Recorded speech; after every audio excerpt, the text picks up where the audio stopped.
This story is titled, I Was Called and Remnant, and When the Golden Child Was Born. My parents sent me to boarding school. And after school, I didn't want to see them. My mother was furious. Hey everyone.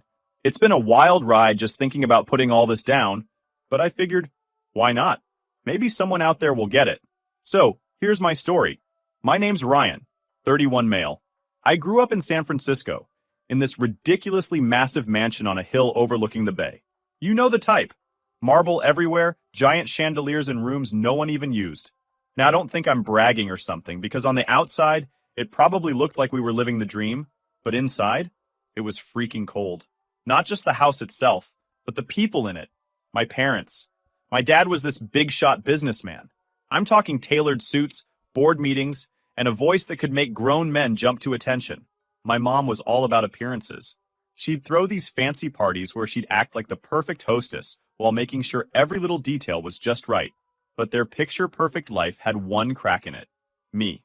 From as far back as I can remember, I knew I wasn't part of their plan. My parents wanted daughters. 2 of them, to be exact. That was their ideal family. Instead, they got me. A boy. And it was clear from the start that I didn't fit their vision. They didn't hide it well either. I wasn't the kid they bragged about at their parties. I was the one they tolerated. The one they saw as their mistake. It wasn't just little things either. I remember being 5 and overhearing them fight. My mom was yelling at my dad, saying she didn't sign up for this, and how she was supposed to have daughters, not this.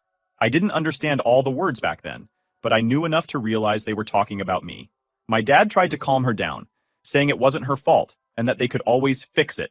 I didn't know what fixing it meant until a year later. When I was 6, my mom got pregnant.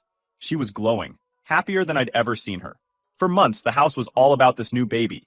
My mom hired nutritionists, yoga instructors, and even some lady called a doula to make sure everything was perfect. When Lily was born, it was like the entire world shifted. She was their golden child, their second chance at the life they wanted. Everything became about her. I'll never forget the day they brought her home. My mom cradled Lily like she was holding the most precious thing on earth. My dad looked at her with this pride I'd never seen directed at me.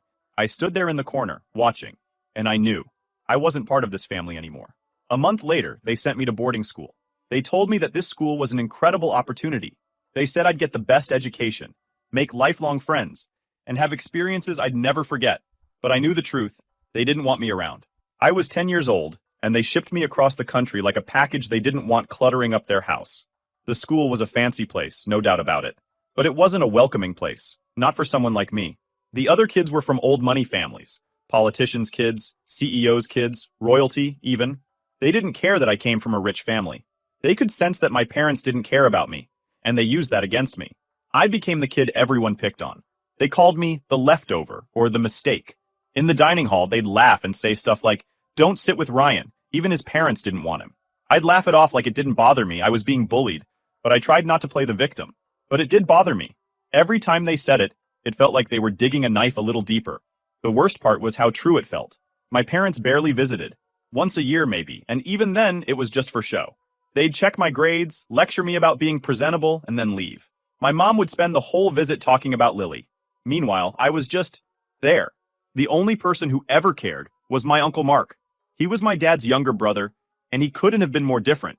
Mark worked at a factory, managing a team of workers who built engines. He didn't have the money or the prestige my parents had, but he had something they didn't: heart. Mark would visit me on weekends when no one else did.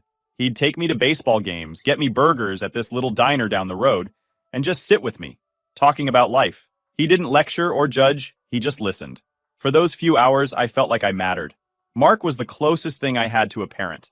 As the years went by, I learned to cope. I stopped expecting my parents to care. Instead, I threw myself into school. I wasn't the smartest kid, but I worked hard, not because I wanted to impress them, but because it gave me something to focus on.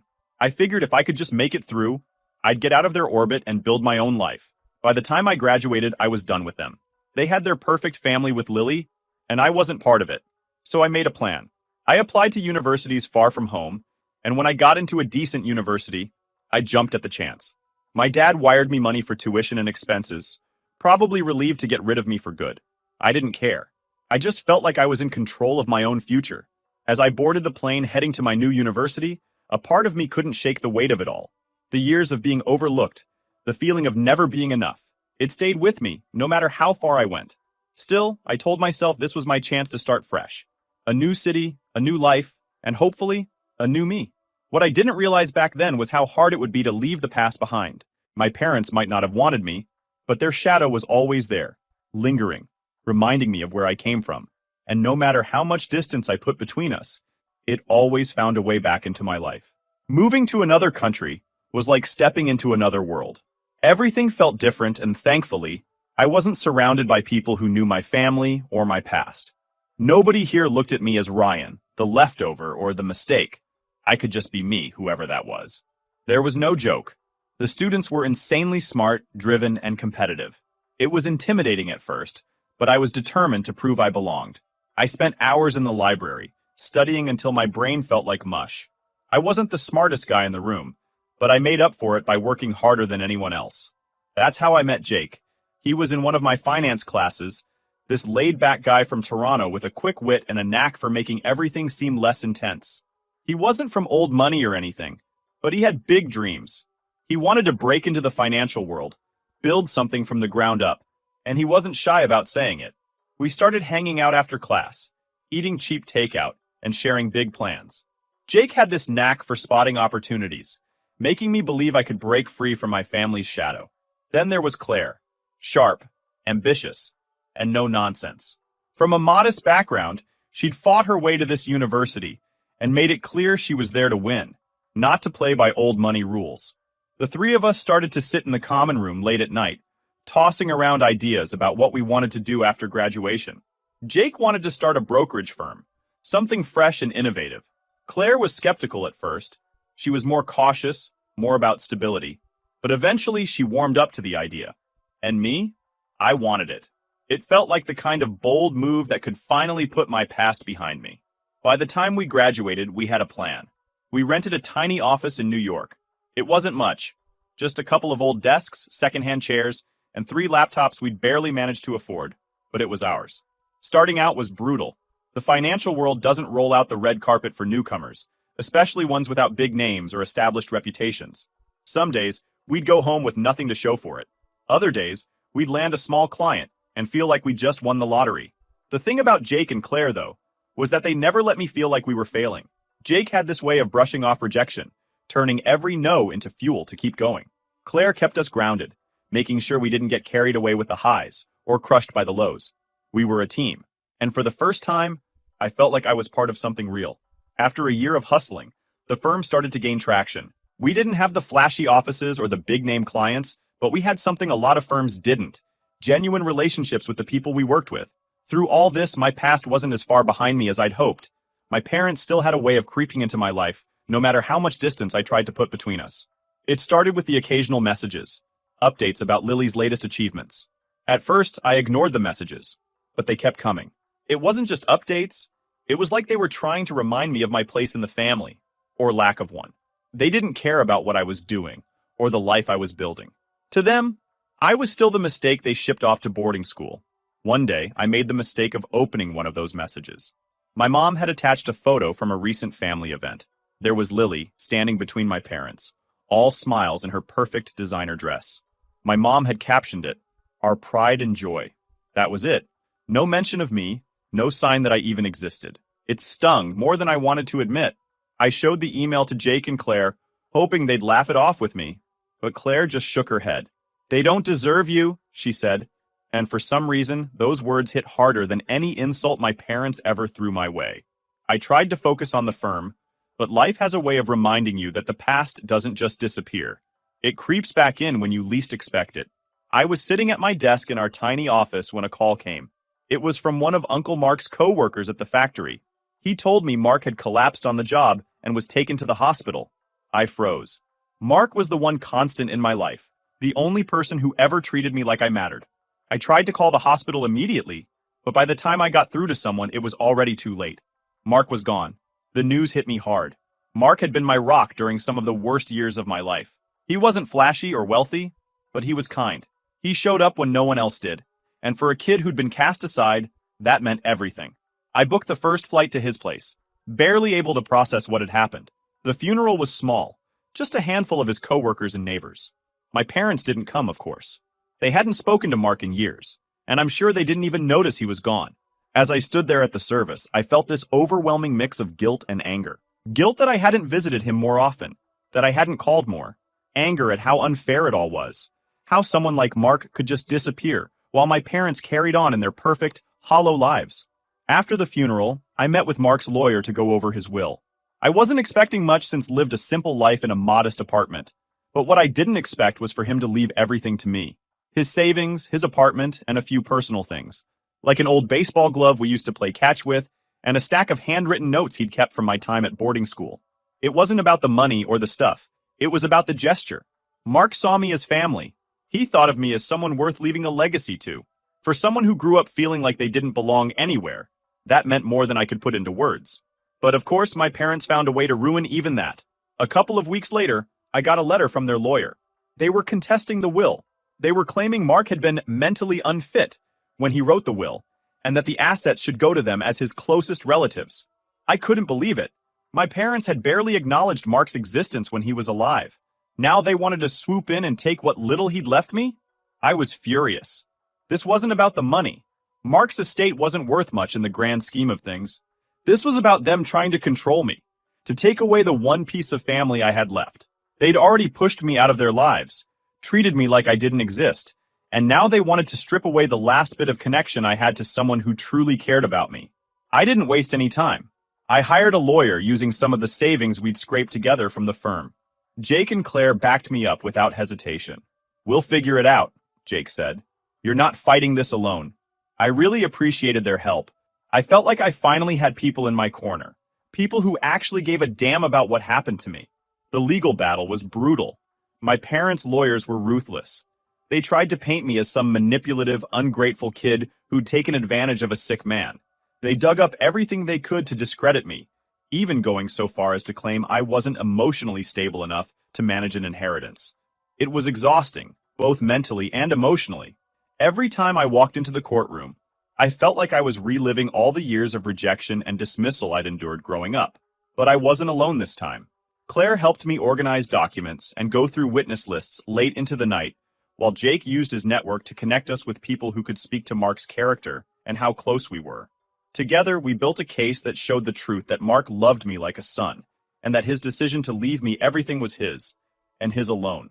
After months of back and forth in court, the judge finally ruled in my favor. Mark's will was upheld, and my parents' case was dismissed. I just felt empty. Winning didn't bring Mark back. It didn't erase the pain of losing him, or the bitterness of having to fight for something that should have been simple. The worst part was seeing my parents in the courtroom. My mom sat there, stone-faced, not even pretending to care about the truth. For her, this wasn't about Mark or his estate. It was about punishing me for stepping out of line. My dad barely said a word the entire time. He just looked tired, like he was going through the motions because my mom told him to. When the trial ended, my mom walked past me without a word, and my dad paused for a moment, like he wanted to say something, but then he followed her out the door. That was the last time I saw them in person. After the case, I sold Mark's apartment, keeping only a few personal items that reminded me of him. The money went into the firm, giving us a much-needed boost to grow the business. But no amount of work could fill the hole he'd left behind. Mark had been the only real family I'd ever had, and now he was gone. I told myself I could finally leave my parents behind, that winning the case meant I didn't have to think about them anymore. But deep down, I knew it wasn't that simple. My mom didn't take losing well, and I had a feeling she wasn't done with me yet. My mom wasn't the kind of person to let something go, especially when it came to what she saw as her image. Losing the case wasn't just a loss to her, it was a public embarrassment, and she was determined to make me pay for it. For a while, things seemed normal. Well, as normal as my life ever got. The firm was finally hitting its stride. With the money from Uncle Mark's estate, we upgraded our office, hired a few analysts, and started pitching to bigger clients. It felt good, like we were finally being taken seriously. Jake was busy charming every potential investor we met. Claire was keeping the business running smoothly, and I was building relationships with the clients we already had. I was stepping out of my parents' shadow and creating something real. Then, out of nowhere, the SEC came knocking. I was at the office when the email hit my inbox. It was from a compliance officer saying we were under investigation for insider trading. I was totally confused. Insider trading? It didn't make any sense. We'd been meticulous about compliance, going above and beyond to make sure everything was above board. We weren't reckless, and we definitely weren't criminals. At first, I thought it had to be some kind of mistake.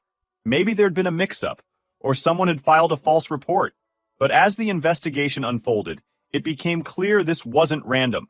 The SEC had received an anonymous tip claiming the firm had traded on confidential information from one of our clients, a tech company we'd been working with for months. The timing was suspicious. Too suspicious. My first thought was, this has my mom written all over it. She wasn't one to get her hands dirty, but she had the connections to make things happen. She'd spent decades building relationships with powerful people, and I had no doubt she'd used those connections to make this investigation happen. It was her way of hitting me where it hurt. My business, my livelihood, my future. The investigation was brutal. The SEC dug into every aspect of the firm's operations, demanding records, emails, and account statements. It wasn't just about proving we hadn't done anything wrong. It was about staying afloat while our reputation took hit after hit. Some of our smaller clients got spooked and pulled their accounts. Others hesitated to invest more money with us, waiting to see how things played out. Every day felt like a new crisis. It didn't stop there.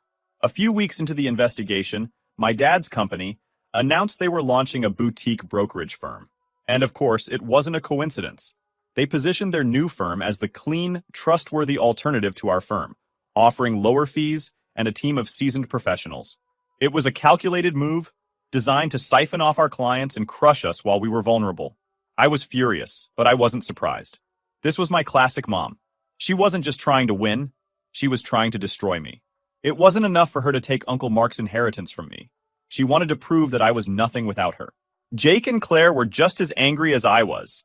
Claire, ever the planner, started working with our legal team to fight the SEC investigation head-on. Jake, on the other hand, had a different idea. "We need to pivot," he said one night, pacing around the office. "If we keep playing by their rules, they'll crush us. We have to find a way to stay ahead." Jake's idea was bold, risky even, but it made sense. So, instead of trying to compete directly with my dad's firm, we'd shift our focus to a niche market they couldn't touch: cryptocurrency and fintech. It was a new frontier in finance, full of volatility and uncertainty, but also huge potential for growth. Traditional firms like my dad's wouldn't touch it because of the regulatory risks, but we didn't have the luxury of playing it safe. At first, Claire wasn't sold. She'd always been the cautious one, the voice of reason in our trio. "Crypto's a gamble," she said. "If it crashes, we'll crash with it." But Jake and I knew we didn't have a choice. If we stuck to traditional investments, my dad's firm would steamroll us. Pivoting to crypto was our only way out. We went all in. We rebranded the firm as a forward-thinking firm, specializing in high-risk, high-reward assets. We started targeting tech entrepreneurs, startup founders, and crypto investors, people who didn't care about traditional rules or reputations. It was a gamble, but it paid off faster than we expected. One of Jake's connections introduced us to a young tech millionaire who'd made his fortune in the crypto market. He was exactly the kind of client we needed: loaded, driven, and itching to work with a firm that got the chaotic world of digital assets without needing a PowerPoint to explain it. Landing him as a client gave us credibility in the crypto space, and soon other investors started coming to us. The shift wasn't exactly smooth sailing. The crypto market was wild, and the rules seemed to change every other day. We had to tread carefully, juggling big ideas with keeping everything legit. But it paid off. Within 6 months, we'd not only bounced back, but leveled up. We weren't just hanging in there. We were crushing it in a space Mercer Financial couldn't even dream of touching. Meanwhile, the SEC investigation dragged on. It was exhausting, knowing we were being scrutinized for something we hadn't done, but we refused to back down. Claire worked tirelessly with our lawyers to prove our innocence, combing through every piece of evidence to show the allegations were baseless. Jake kept the business running, keeping clients reassured and investors confident. Finally, after months of back and forth, the SEC cleared us of all charges. There was no evidence of insider trading because it had never happened. The whole thing had been a setup, just like we suspected. But by the time the investigation ended, we'd already moved on. My mom must have been livid. She threw everything she had at me: lawsuits, shady sabotage, even dragging my dad's company into her drama. But it still wasn't enough. We didn't just beat her at her own game. We flipped the script and made up our own rules. I thought I finally stepped out of her shadow. But even as I celebrated our victory, I knew this wasn't the end. My mom didn't give up easily, and I had a feeling she wasn't done with me yet. And the scars were still there. Every time I looked at the list of clients we'd lost during the investigation, I felt a mix of anger and regret. My parents had done everything they could to destroy me, and for a while it had worked. They'd thrown doubt on everything I'd built, and some people believed their lies. But the thing about people like my mom is that they don't know when to quit. A few weeks after the SEC cleared us, I started hearing whispers in the industry. My dad's firm was struggling. Their boutique brokerage had flopped, unable to compete with ours in the crypto space. Their attempts to undercut us with lower fees had backfired, leaving them with razor-thin margins. And now they were quietly trying to pivot, mimicking our firm's business model to stay afloat. I should have felt satisfied, even vindicated, but all I felt was exhaustion. My parents weren't just a problem to be solved. They were a force of nature. No matter how many battles I won, they always came back with something new. It was like playing a never-ending game of chess against an opponent who didn't care about the rules. But here's the thing. I wasn't the same person I'd been when this all started. I wasn't the scared kid at that school I got bullied at, trying to laugh off the insults that cut too deep. I wasn't the aimless college student desperate to prove himself. I was someone who had built something real, alongside people who believed in me. And this time, I wasn't going to let my parents drag me back into their toxic world. Our firm continued to grow. We landed a partnership with a major fintech company, bringing in millions in new business. Jake was in talks to open a second office in Los Angeles, while Claire was leading negotiations with a European investment fund that could expand our reach internationally. The success wasn't just about the money. It was about proving to myself that I didn't need the Mercer name to matter. Our crypto millionaire client even helped us get invited to some of the most exclusive tech and finance events. The irony wasn't lost on me. Here I was, walking into spaces my parents would have killed to be a part of, not as their son, but as someone they couldn't take credit for. But even with all the success, my parents weren't done. My mom started sending messages again. At first, they were disguised as olive branches. Family updates, she called them. Pictures of my sister Lily, announcements about my dad's company, invitations to Mercer family events. I ignored them all. Then the tone shifted. Her texts were the classic passive-aggressive, sprinkled with jabs about how I'd torn the family apart, or how my choices had forced them to compete with me. She even tried to guilt-trip me about hurting Lily because I wouldn't come back home. Typical, manipulative, calculated, and completely missing any hint of self-awareness. I ignored her. There was no point in responding. Then, out of nowhere, my dad called. The man never reached out unless he needed something, so I didn't bother picking up. But he left a voicemail. And yeah, I caved and listened. His voice sounded tired, almost desperate. He wanted me to call back. Against my better judgment, I did. What followed was peak awkwardness. Dad wasn't apologizing or trying to patch things up. He wanted help. His firm was circling the drain. Their boutique brokerage experiment had drained their resources, and their main business was bleeding clients to younger, more innovative firms. He wanted me to come home, merge our firm with their company, and save the family legacy. Seriously?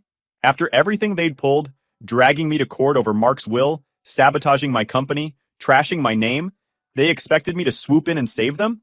I calmly told him no, and hung up before he could argue. A week later, my mom called. Calm? Nope. This wasn't about pretending to make peace.